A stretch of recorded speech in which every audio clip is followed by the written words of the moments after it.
Welcome to Mooney's class. I'm Dr. Edward Mooney Jr. and currently a professor specializing in educational psychology. And I used to be a high school teacher, specializing most heavily in social studies.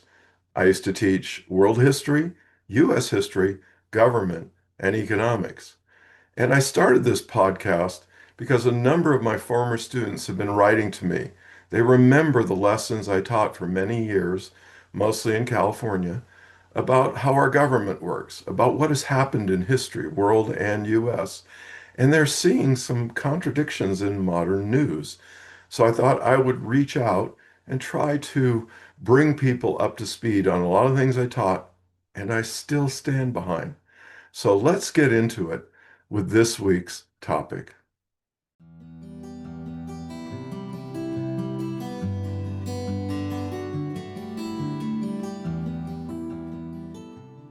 I'm going to be covering a lot of topics throughout this series of videos, including things like, did the Holocaust happen?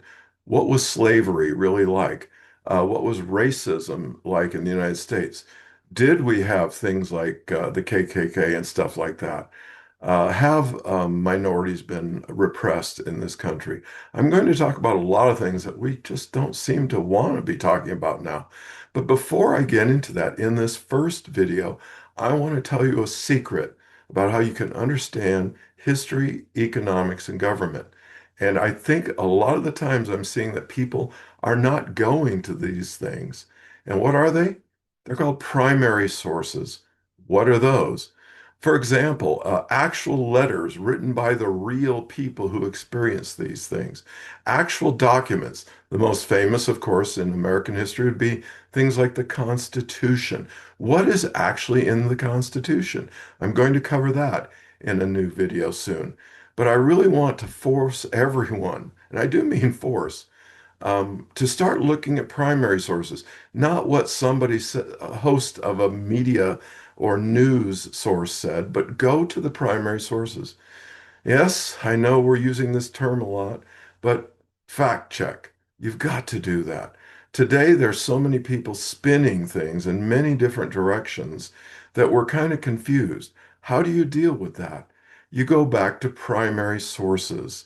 So, for example, if someone says, well, it says something in the First Amendment of the Constitution, I hate to say it, but don't take their word for it. It's really easy to find the US Constitution online and to look up what does the First Amendment actually say. So my first advice before I go into any more of these videos is fact check me. Whatever I say in here, look up in primary documents. Don't just take my word for it. In fact, a lot of these videos are kind of getting people to start doubting things, checking things. I'm not going to point out any individual news source. I'm going to ask you to check. How can you check? Well, first of all, go online and search for original documents. They're all over the place. I'll do a video on how you can find these original documents. The second thing that you can do is the one thing I do is I don't just listen to one news source. I tend to pick three or four. I'll pick two or three that are of diversity here in the United States, and I will always add nowadays one news source from outside of the country. Now, sometimes I'll go to other English-speaking countries like Canada, Britain, Australia, New Zealand, and I do understand French, so sometimes I'll go to French newspapers. How are they covering these same stories? Another thing is there are now news services. I can't recommend any of them because nobody's sponsoring me yet, but I can urge you to go to news sources that compare different news broadcasting companies and say this is what they're saying on one site, this is what they're saying on another site. I think the only way through the turmoil that what we're seeing in our country right now in 2025 is if we do these things. Go to original sources, number one. Number two, look at a diversity of news sources. Number three, look at news sources from outside of our country. So as we go through these videos that I'm talking to you about on various topics, I'm going to urge you to fact check me. And I don't see that as an insult because as a researcher, when I did my doctorate, I had to defend my dissertation. What did that mean? Well, a set of professors grilled me with a whole lot of questions. They wanted to check how well I knew things. They would also things like, where did you get that information? And I think in many ways that those of us who've done master's or doctorate level work realize that you've got to back up your premise with evidence. And those are primary sources. It's not what somebody said on the news media. It's not even what somebody said on Wikipedia.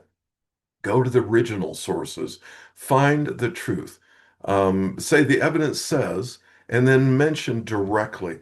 For example, when I did my dissertation, which was on the trauma of school shootings, and I have certification in trauma psychology, I didn't just say, well, some people think trauma is this. I decided to go to the source.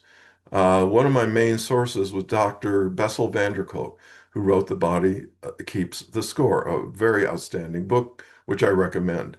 I went to him because he spent 40 or 50 years studying the effects of trauma, and he's written numerous scientific journals, including that book, that back up everything he's been discovering. So do the same thing with whatever you are talking about. For in economics, look for economic theorists, like Adam Smith is very famous in capitalism. For things like World War II history, all kinds of people who went through World War II wrote a lot about that. And the most primary documents, for example, about World War II were some of the reports that were written at that time by people who were saying, how many airplanes were flown? How many people were killed? What area did we connect with? What enemy resources did we see?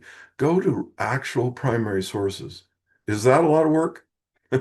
Yes, it is. I'm sorry to tell you that.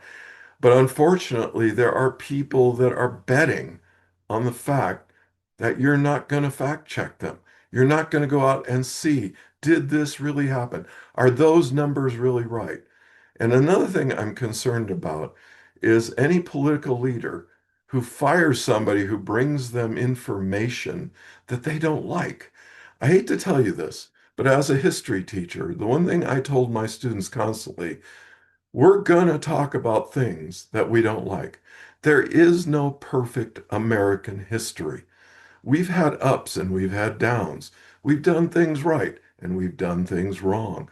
I think the best American perspective is let's look at what we did right and let's look at what we did wrong. Not being afraid to embrace the struggles we've been through in this country, how we've treated minorities, what we did during certain situations. And the thing is my belief in Americanism is this. If we learn from those things, we won't do them again, and we will become a better country. My goal as a teacher of American history has been, can we be a better America for everyone, not just the rich, not just the whites, not just the Hispanics or the blacks or the Asians, for every American. In my opinion, that is what the purpose is of studying American history. What can we do better?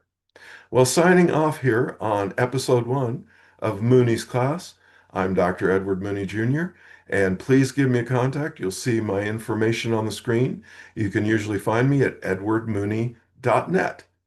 Take care, and please fact check.